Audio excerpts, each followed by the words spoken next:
안녕하세요. 오늘 저희가 함께 들여다볼 자료는 아주 흥미로운 질문 하나를 던지고 있습니다. 성경 창세기에 나오는 그 유명한 구절 있잖아요. 우리의 형상을 따라 우리의 모양대로 우리가 사람을 만들고. 보내주신 자료가 바로 이 구절 속 형상과 모양이라는 두 단어에 대한 깊이 있는 분석입니다. 네, 그렇죠. 이게 한국어로는 거의 동의어처럼 들리잖아요. 맞아요. 내 형상이 참 멋지다. 내 모양이 참 멋지다. 비슷하게 쓰니까요. 그래서 대부분은 그냥 하나님을 닮았다. 이 의미를 강조하려고 비슷한 단어를 반복해서 쓴 거겠지? 하고 넘어가기 쉽습니다. 바로 그겁니다. 저도 사실 그렇게만 생각했거든요. 그런데 보내주신 자료를 보니까 이게 그냥 시적인 표현을 위한 반복이 아니라는 거예요. 마치 잘 짜인 미스터리 소설의 복선처럼 이 두 단어 안에 인간의 정체성에 대한 전혀 다른 두 개의 코드가 숨겨져 있다는 거죠. 대체 왜 굳이 형상과 모양이라는 두 단어를 다 썼을까요? 이게 오늘 우리가 풀어야 할 수수께끼 같네요. 아주 좋은 출발점입니다. 그 왜라는 질문이 오늘 탐구의 문을 여는 열쇠라고 할 수 있죠. 이 두 단어는요, 히브리 원어로 보면 그 차이가 훨씬 명확해지는데요. 단순히 닮았다는 하나의 개념이 아니라 인간 존재의 두 가지 핵심적인 차원, 그러니까 우리의 역할과 우리의 본질을 동시에 설명하려는 의도가 담겨 있습니다. 역할과 본질이라? 와, 벌써부터 흥미진진한데요. 그럼 첫 번째 단서인 형상부터 한번 파헤쳐보죠. 자료에 따르면 형상의 히브리어 원어는 젤렘이라고 나와 있네요. 근데 이 단어의 원래 뜻이 조각상이나 우상이라니? 이건 좀 이상하게 들리는데요. 그럼 인간이 그냥 신의 조각상 같은 존재다. 이런 뜻인가요? 바로 그 질문이 핵심을 찌르고 있습니다. 젤렘이 물리적인 조각상을 의미한다는 사실, 이게 바로 첫 번째 실마리입니다. 고대 근동의 세계관을 이해하면 이 비유가 훨씬 명확해져요. 당시의 강력한 제국의 왕들은 자신이 정복한 광대한 영토 곳곳에 자신의 동상, 즉 젤렘을 세웠거든요. 아, 그런 장면 영화에서 본 것 같아요. 로마 황제 동상 같은 거요? 바로 그거죠. 근데 그 동상을 세우는 목적이 뭘까요? 왕이 자기랑 똑같이 생긴 조각품을 자랑하고 싶어서였을까요? 아니죠. 왕이 물리적으로 모든 곳에 동시에 존재할 수는 없으니까요. 그 동상은 이 땅은 나의 통치 아래 있다. 나의 권위가 이곳에 미친다. 이걸 시각적으로 선포하는 상징물이었던 겁니다. 아, 동상 자체는 그냥 돌이나 청동 덩어리지만 그 동상이 서 있는 순간 그곳은 왕의 주권이 미치는 공간이 되는 거예요. 그렇군요. 그럼 젤렘이라는 건 외모가 얼마나 닮았느냐 이 문제가 아니라 네. 누구를 대표하고 누구의 권위를 드러내느냐의 문제라는 거네요. 자료에 나온 다른 예시들도 이제 이해가 됩니다. 동전에 새겨진 황제의 얼굴은 그 나라의 주권을 상징하고 또 회장님의 전권을 위임받은 비서실장은 얼굴은 달라도 회장님의 권위를 대리해서 업무를 처리하잖아요. 정확히 그 개념입니다. 즉, 인간이 하나님의 젤렘으로 창조되었다는 것은요, 우리가 이 땅에서 하나님의 공식적인 대리인으로 임명받았다는 뜻입니다. 우리에게 이 세상을 하나님의 뜻에 따라 다스리고 관리할 권위와 책임이 주어졌다는 거죠. 이걸 신학적인 용어로는 대리 통치라고 부릅니다. 아, 대리 통치요. 네. 외모의 유사성이 아니라 기능적 대표성을 의미하는 굉장히 역동적인 개념인 거죠. 와, 하나님의 한맞다는 말이 이렇게 구체적인 직분의 의미였다니 놀랍네요. 마치 신입사원한테 오늘부터 당신은 우리 회사의 얼굴입니다 라고 말하는 거랑 좀 비슷하게 들리기도 해요. 좋은 비유네요. 단순히 외모가 잘생겨서가 아니라 고객을 만날 때 회사를 대표하는 역할을 맡았다는 의미잖아요. 그럼 형상은 우리에게 주어진 일종의 직책 또는 직무 기술서 이렇게 정리해 볼 수 있겠네요. 아주 좋습니다. 세상이라는 프로젝트를 관리하는 하나님의 대리인. 이게 바로 젤렘이 부여하는 인간의 첫 번째 정체성입니다. 알겠습니다. 형상은 왕의 동상처럼 우리가 맡은 역할이다. 이건 이제 확실히 이해가 됐습니다. 그런데 그 역할만 생각하니까 좀 차갑게 느껴져요. 말씀하신 것처럼 임무만 부여받은 로봇 같기도 하고 그냥 기능적인 존재 같잖아요. 왕이랑 동상 사이에 무슨 인격적인 교감이나 사랑이 있는 건 아니니까요. 그런데 성경은 우리의 모양대로라는 말을 덧붙인단 말이죠. 아마 여기에 어떤 온기나 관계의 비밀이 숨어 있지 않을까 싶은데요. 맞습니다. 바로 그 지점에서 두 번째 단어, 드못이 등장합니다. 젤렘이 외부적인 직책과 대표성에 초점을 맞췄다면 드못은 내면적인 성품과 유사성을 가리키거든요. 이 단어의 핵심 의미는 닮음, 비슷함입니다. 젤렘이 물리적이고 구체적인 상이라면 드뭇은 좀 더 추상적이고 본질적인 닮음의 상태를 의미하죠. 아, 부모와 자녀에 대한 자료의 비유가 그래서 나오는 거군요. 이건 정말 확 와닿네요. 저희 아버지가 고집이 엄청 세신데 가끔 아내가 저한테 화를 내면서 당신은 진짜 당신 아버님이랑 그 고집이 똑같다고 할 때가 있거든요.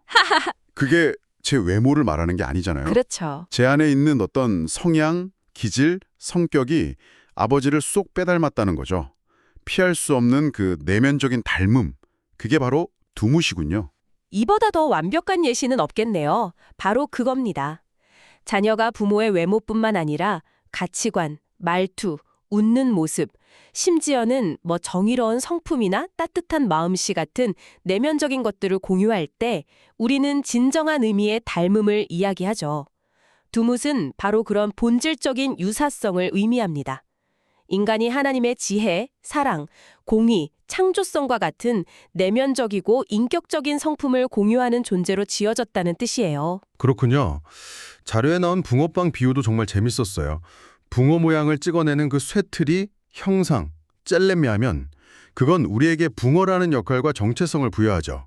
하지만 그 붕어빵의 진짜 가치는 그 안에 든 따뜻하고 달콤한 팥소에 있잖아요. 그렇죠. 그 팥소의 맛과 질감, 그 본질이 바로 모양, 두뭇이라는 설명이 머리에 쏙 들어왔습니다. 그 비유를 좀 더 확장해 볼까요? 네, 붕어빵 틀, 즉 젤렘만 있고 팥소, 두뭇이 없다면 그건 그냥 텅 빈 껍데기에 불과하겠죠.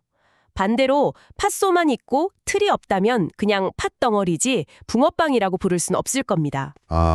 이 둘은 함께 있어야 비로소 온전한 붕어빵이 되는 거죠. 마찬가지로 인간은 하나님의 대리통치자라는 직책, 젤렘과 그 직책을 하나님의 성품으로 수행할 수 있는 내면적 역량, 두뭇을 함께 부여받은 존재라는 겁니다. 아하, 그럼 젤렘이 우리에게 주어진 직분이라면 두뭇은 그 직분을 수행할 수 있는 자격 혹은 소양이라고 볼 수 있겠네요. 대리통치자라는 직책만 덜렁 주어진 게 아니라 그 직책을 하나님의 뜻에 맞게 그분의 성품을 반영해서 수행할 수 있도록 내면까지 그렇게 설계되었다는 의미군요. 바로 그 지점이 인간을 다른 모든 피조물과 근본적으로 다르게 만드는 겁니다. 이 드뭇, 즉 내면적 닮음이 있기 때문에 인간은 단순히 명령을 수행하는 존재를 넘어서 창조주와 인격적으로 교제하고 소통하며 사랑할 수 있는 파트너가 되는 거예요. 와, 왕의 동상은 왕에게 말을 걸거나 사랑을 고백할 수 없지만 왕의 성품을 닮은 아들은 아버지와 깊은 관계를 맺을 수 있는 것과 같죠. 이제 정말 퍼즐 조각들이 다 맞춰지는 기분입니다. 형상과 모양은 동의어의 반복이 아니라 인간의 정체성을 설명하는 두 개의 필수적인 기둥이었네요. 하나는 우리의 외부적인 역할, doing을, 다른 하나는 우리의 내면적인 존재, being을 설명하는 거군요. 그렇죠. 그리고 창세기는 이 두 단어를 우리의 형상을 따라 우리의 모양대로라고 딱 붙여서 사용하잖아요. 이걸 통해서 이 둘이 결코 분리될 수 없는 하나의 세트라는 걸 강조하는 겁니다. 우리의 역할과 본질은 동전의 양면처럼 함께 가야 한다는 거죠. 하나님의 대리인이라는 장엄한 직책을 수행하되 그 방식은 반드시 하나님의 선한 성품을 닮아야 한다는 겁니다. 그렇다면 이런 질문을 던져볼 수 있겠네요. 만약 둘 중 하나가 깨지거나 약해지면 어떻게 되는 건가요? 예를 들어 엄청난 권력과 지위, 즉 인상적인 형상, 젤렘을 가진 사람이 있다고 해보죠. 모두가 우러러보는 CEO나 정치인 같은 사람이요. 그런데 그의 내면이 탐욕과 이기심, 거짓으로 가득 차 있다면, 즉 하나님의 모양, 드뭇을 전혀 찾아볼 수 없다면 어떻게 되는 걸까요? 자신의 형상, 즉 자신의 직책과 권위를 가지고 하나님의 뜻을 대리하는 게 아니겠죠. 오히려 그걸 왜곡하고 훼손하게 되겠죠. 왕을 대표하라고 세워둔 동상이 제멋대로 폭정을 휘두르는 것과 같습니다. 그건 더 이상 왕의 동상이 아니라 자신의 욕망을 위한 흉물이 되는 거죠. 그의 역할, doing은 거창할지 몰라도 그의 존재, being은 본래의 목적에서 완전히 벗어나 버린 겁니다. 반대의 경우도 생각해 볼 수 있겠네요. 사회적으로는 눈에 띄는 역할이나 지위, 그러니까 형상은 없을지라도 자기 자리에서 묵묵히 정직하고 성실하게 살아가면서 이웃에게 사랑을 베푸는 사람이 있다면요. 그 사람은 비록 거창한 쨈렘은 없을지 몰라도 내면의 드뭇을 통해서 하나님의 성품을 아름답게 드러내고 있는 거라고 볼 수 있겠군요. 물론입니다. 사실 우리 사회는 눈에 보이는 형상, 즉 직업, 지위, 재산, 사회적 성공에 훨씬 더 많은 가치를 두는 경향이 있잖아요. 맞아요. 하지만 오늘 우리가 살펴본 바에 따르면 그 형상을 가치 있게 만드는 건 결국 그 안에 담긴 모양, 즉 우리의 인격과 성품입니다. 아무리 화려한 붕어빵 틀이라도 그 안에 맛있는 팥소가 없으면 아무도 사지 않을 테니까요. 이 둘의 조화와 균형이 핵심입니다. 오늘 탐구를 통해 우리의 형상을 따라 우리의 모양대로라는 이 짧은 구절이 얼마나 깊고 입체적인 의미를 담고 있는지 깨닫게 됐습니다. 단순히 신을 닮았다는 막연한 이야기가 아니라 우리 각자에게 주어진 고유한 대표자로서의 역할과 그 역할을 아름답게 수행할 수 있는 관계적 존재로서의 본질이라는 두 가지 차원을 동시에 말해주고 있었네요. 청취자분께서도 이 미묘하지만 결정적인 차이를 통해 자신과 주변 사람들을 바라보는 새로운 관점을 얻으셨기를 바랍니다. 마지막으로 청취자분께서 계속 곱씹어 볼 만한 질문을 하나 남겨드리고 싶습니다. 오늘 우리가 함께 파헤친 형상, 젤렘과 모양 드무째 개념에 비추어 볼 때 나는 내 삶에서 이 둘의 균형을 어떻게 맞춰가고 있을까요? 흥미로운 질문이네요. 우리는 종종 외부로 드러나는 형상을 가꾸는데 대부분의 시간과 에너지를 씁니다. 더 나은 직업, 더 높은 지위, 더 많은 성과를 얻기 위해서요. 물론 그것도 중요합니다. 하지만 그것이 내 존재의 전부라고 착각하고 있지는 않은지, 그 화려한 역할을 감당할 나의 내면, 즉 나의 모양을 돌보는 데는 소홀하고 있지는 않은지 한번 돌아보는 건 어떨까요? 어쩌면 우리가 잃어버린 삶의 의미와 기쁨은 역할과 본질, 형상과 모양 사이의 균형을 되찾는 그 지점에 있을지도 모르겠습니다.